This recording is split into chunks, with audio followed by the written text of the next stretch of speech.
আপনি কি জানেন প্রতিদিনের খাবারে যেটি আমাদের শরীরের শক্তি আর রোগ প্রতিরোধ ক্ষমতা বাড়াতে দারুণ ভূমিকা রাখে? সেই পালং শাকের যাত্রা শুরু হয় এই ছোট্ট বীজ থেকেই। আসসালামু আলাইকুম এভরিওয়ান, ওয়েলকাম টু মাই মবরুক শখের খামার। আমি আপনাদের সাথে আছি শেখ শাহাদ। আজ আপনাদের সামনে দেখাচ্ছি কিভাবে জমি প্রস্তুত করা পর আমরা পালং শাকের বীজ বপন করছি। প্রথমেই জমি ভালোভাবে চাষ করা হয়েছে যাতে মাটি নরম হয় এবং বীজ সহজেই গজাতে পারে। মাটির সঙ্গে জৈব সার মিশিয়ে নেওয়া হয়েছে যাতে গাছ পায় প্রাকৃতিক পুষ্টি। তারপর সমানভাবে জমি তৈরি করা যত্ন করে ছিটিয়ে দেওয়া হয়েছে পালং শাকের বীজ বপনের পর হালকা মাটি আস্তরণ দেওয়া হয়েছে, এতে বীজের আর্দ্রতা ধরে রাখতে সহজ হবে।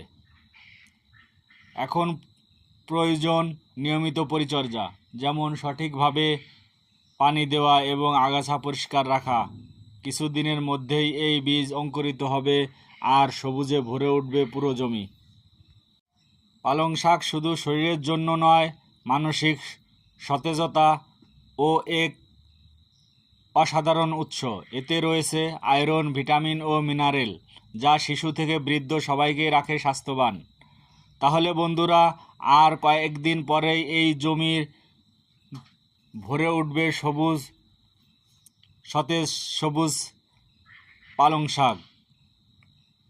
আপনারা ভিডিওর সঙ্গে থাকুন, কারণ সামনে আমরা দেখাবো কিভাবে অল্প সময়ে জমিতে সবুজে ঢেকে যায় আর সেই পালং শাক পৌঁছে যায় আমাদের খাবারের টেবিলে। আশা রাখি পুরো যাত্রাটা দেখতে আপনাদেরও ভালো লাগবে।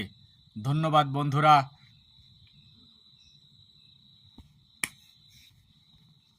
আসুন আমরা সময় অপচয় না করি, ছোট্ট একটি খামার করি এবং হালাল রোজগার উপার্জন করি।